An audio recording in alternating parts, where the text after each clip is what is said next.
Hello students, welcome to Rudra coaching classes. तर आज मी तुम्हाला इयत्ता चौथीच्या इतिहासाच्या पुस्तकामधील पाठ क्रमांक 10 ते 18मधील जेवढे एका वाक्यात उत्तरे आहेत ते मी आज तुम्हाला सांगणार आहे. आपल्याला आता परीक्षा जवळ आल्या आहेत, त्याच्यामुळे आधी आपण सगळे एका वाक्यात उत्तरे करून घेऊया, त्याच्यानंतर आपण मोठे प्रश्न करूया. चला तर मग व्हिडिओला सुरुवात करूया. प्रश्न क्रमांक 1, एका वाक्यात उत्तरे लिहा. त्यातलं 1, शिवरायांनी पन्हाळगडाच्या वेढ्यातून सुटका करून घेण्यासाठी सिद्धीला कोणता निरोप पाठवला? उत्तर, शिवरायांनी पन्हाळगडाच्या वेढ्यातून सुटका करून घेण्यासाठी लवकरच किल्ला तुमच्या स्वाधीन करतो असा सिद्धीला निरोप पाठवला. 2, सिद्धी जोहर का चवताळला? शिवराय हातावर तुरी देऊन निसटल्याचे समजता सिद्धी जोहर चवताळला. 3, विशाळगडाकडे जाताना शिवराय बाजीप्रभूला काय म्हणाले? उत्तर, आम्ही गडावर जातो, तेथे पोहोचताच तोफांचे आवाज होतील, मग ताबडतोब खिंड सोडून तुम्ही निघून या असे विशाळगडाकडे जाताना शिवराय बाजीप्रभूला म्हणाले. 4, शाहिस्तेखान कोणती गावे घेत पुण्याला आला? उत्तर, शाहिस्तेखान शिरवळ, शिवापूर, सासवड, चाकण अशी गावे घेत पुण्याला आला. प्रश्न क्रमांक 5, शाहिस्तेखानाचे सैन्य हैराण का झाले? उत्तर, मराठ्यांच्या गनिमी काव्यामुळे शाहिस्तेखानाचे सैन्य हैराण झाले. प्रश्न क्रमांक 6, शाहिस्तेखानाला कोणती भीती वाटू लागली? उत्तर, आज आपली बोटे तुटली, उद्या आपले शिर शिवाजी कापून नेईल अशी भीती शाहिस्तेखानाला वाटू लागली. 7, शिवरायांनी सुरत शहरावर छापा का घातला?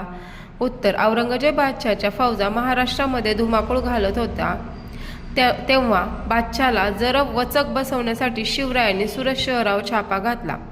प्रश्न क्रमांक 8, दिलेर खानाने पुरंदरला वेढा का दिला? उत्तर, पुरंदर हा प्रचंड बळकट किल्ला होता, हा किल्ला घेतल्याशिवाय शिवरायांचा बिमोड होऊ शकणार नाही हे दिलेर खान जाणून असल्याने शिवरायांचा बिमोड करण्यासाठी दिलेर खानाने पुरंदरला वेढा दिला.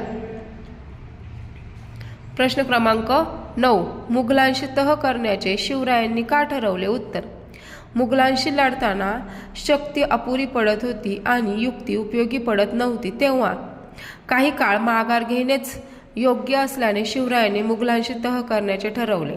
10, आग्र्याला जाण्यापूर्वी शिवरायांनी स्वराज्याचा कारभार कोणाच्या हाती सोपवला? उत्तर, आग्र्याला जाण्यापूर्वी शिवरायांनी स्वराज्याचा कारभार जिजामातेच्या हाती सोपवला. 11, आग्र्याच्या कैदेत शिवरायांसोबत कोण कोण राहिले? उत्तर, आग्र्याच्या कैदेत शिवरायांसोबत संभाजीराजे, हिरोजी फर्जंद व मदारी मेहतर हे राहिले. 12, आजार बरा व्हावा म्हणून शिवरायांनी काय केले? उत्तर, आजार बरा व्हावा म्हणून शिवरायांनी साधू व मौलवी यांना मिठाईचे पेटारे पाठवण्यास सुरुवात केली. 13, कोंढाणा किल्ला कोणाच्या ताब्यात होता? उत्तर, कोंढाणा किल्ला मुघलांच्या ताब्यात होता. 14, कोंढाणा किल्ल्यासंबंधी जिजामाता शिवरायांना काय म्हणाल्या? उत्तर, शिवबा, कोंढाण्यासारखा बळकट किल्ला मुघलांच्या हाती असणे बरे नाही, तो परत घे, हे असे जिजामाता शिवरायांना म्हणाल्या. 15, आधी लग्न कोंढाण्याचे मग रायबाचे असे कोण म्हणाले? उत्तर, आधी लग्न कोंढाण्याचे मग रायबाचे असे तानाजी मालुसरे म्हणाले. 16, सोन्याच्या घागरीत कोणकोणत्या नद्यांचे पाणी भरलेले होते? उत्तर, सोन्याच्या घागरीत गंगा, सिंधू, यमुना, गोदावरी, कृष्णा, नर्मदा व कावेरी या 7 नद्यांचे आणि समुद्राचे पाणी भरलेले होते. 17, शिवरायांनी राज्याभिषेकापासून कोणता शक सुरू केला? उत्तर, शिवरायांनी राज्याभिषेकापासून राज्याभिषेक हा शक सुरू केला. 18, शिवरायांचा व्यंकोजी राजांची भेट घेण्यामागचा हेतू कोणता हेतू होता? उत्तर, स्वराज्याच्या कार्यासाठी व्यंकोजी राजांची काही मदत मिळवणे हा शिवरायांचा व्यंकोजी राजांची भेट घेण्यामागचा हेतू होता. 19, शिवरायांनी व्यंकोजी राजांना कोणती गळ घातली? उत्तर, स्वराज्याच्या कार्यात व्यंकोजी राजांनी सहकार्य करावे अशी शिवरायांनी व्यंकोजी राजांना गळ घातली. 20, शिवरायांनी व्यंकोजी राजांना पत्रात काय लिहिले? उत्तर, शिवरायांनी व्यंकोजी राजांना पत्रात लिहिले, परक्या शत्रूंचा भरवसा धरू नये, पुरुषार्थ गाजवावा.